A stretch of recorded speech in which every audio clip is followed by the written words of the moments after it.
Attention, because Lionel Messi is among the 3 finalists for the 2025 King of America Award. Yes, one of the most historic and prestigious honors on the continent. And interestingly, Lionel Messi was never able to seriously compete for this award until now. This recognition, awarded by the historic Uruguayan newspaper El País, honors each year the best footballer on the American continent. And in this edition, Messi has real chances of taking home the trophy. In today's video, we're going to analyze why he has strong chances, who he's competing against, and whether it would truly be fair for him to win this recognition. Before we begin, don't forget to like the video. And if you're truly a fan of the most beautiful sport in the world, subscribe to the channel so you don't miss the latest updates. From which part of the world are you watching us? We'd love to read you. The King of America Award has been officially presented since 1986 and recognizes the best player on the continent, as long as they are playing for a team based in the American continent. Nationality doesn't matter, nor does the specific league. What matters is footballing impact during the calendar year. For this reason, for almost his entire career, Messi was automatically out of contention. He played for Barcelona for more than 15 years and then moved to PSG. Europe. Always Europe. For many, Messi was the best in the world, but he couldn't be the King of America because he wasn't playing in America. That changed with his arrival at Inter Miami. The year 2025 could end in the best possible way for Lionel Messi on an individual level. He already achieved the big collective goal, winning the MLS Cup with Inter Miami, something historic for both the club and the league. In addition, he was the tournament's most valuable player, the Golden Boot winner, the team's absolute leader, and the central figure of the footballing year in North America. Now, Messi is going after that award that was always out of his reach for a very simple reason we already mentioned. He had never played in leagues on the American continent until he arrived at Inter Miami. You might be wondering, hey, but Messi isn't in his first year at Inter Miami. Didn't he win this award last year? No. But of course, he was nominated. He was nominated and finished among the top 5 finalists, but he didn't win. The winner was Luis Enrique. But that's the past. Today, in 2025, he's among the top 3, and that alone is already a big deal. Let's talk about the other 2 players who could win it this year.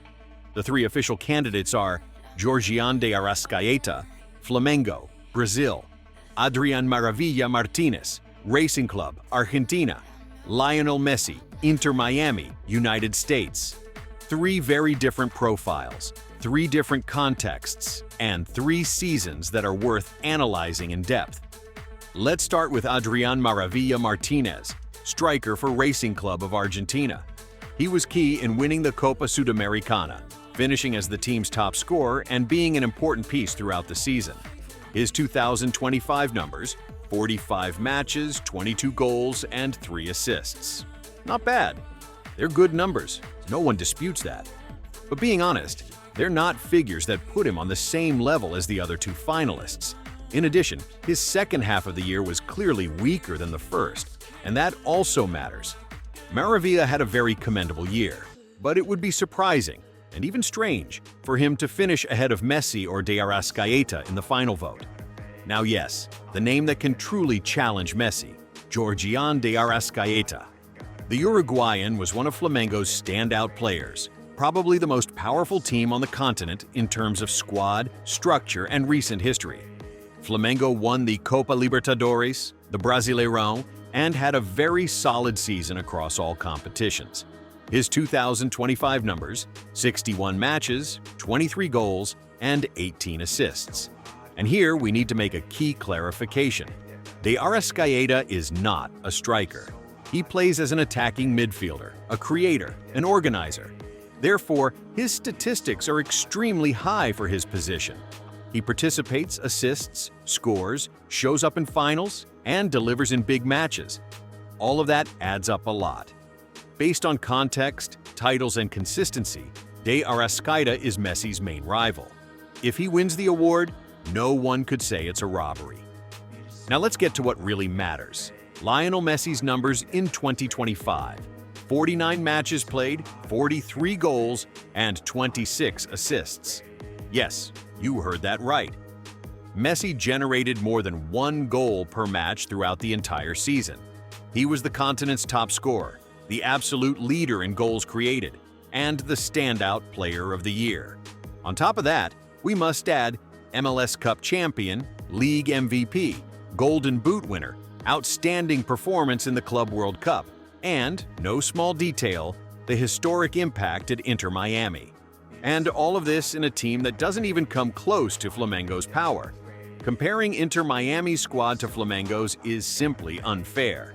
Even so, Messi was decisive, dominant, and game-changing.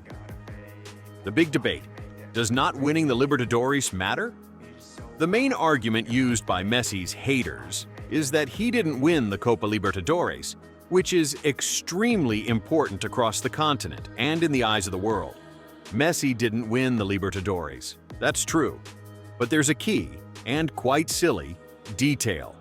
Inter Miami doesn't play in the Libertadores.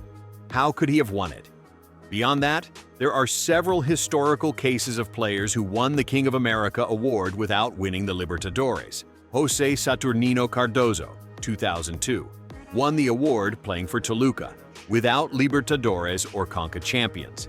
Salvador Cabañas won the honor without continental titles that year. Several players from CONCACAF leagues have been awarded purely for individual performance. In other words, winning the Libertadores is not mandatory to be King of America. The award evaluates who was the best player on the continent, not just who won the most trophies. So, let's go to the direct comparison. If we look at the facts, Messi had better numbers than everyone. He was the top scorer. He created the most goals. He was a champion. He transformed his club. He completely dominated his league. The Arrascaeta had a superior collective context and won the Libertadores, yes. But Messi clearly surpasses him in individual impact. That's why, if Messi wins the award, it wouldn't be a robbery at all. And if De Arrascaeta wins it, it wouldn't be unfair either. In conclusion, for us, the 2025 King of America award comes down to 2 names: Lionel Messi and Giorgian de Arrascaeta. Maravilla Martinez had a great year, but it's unlikely he'll finish ahead of them.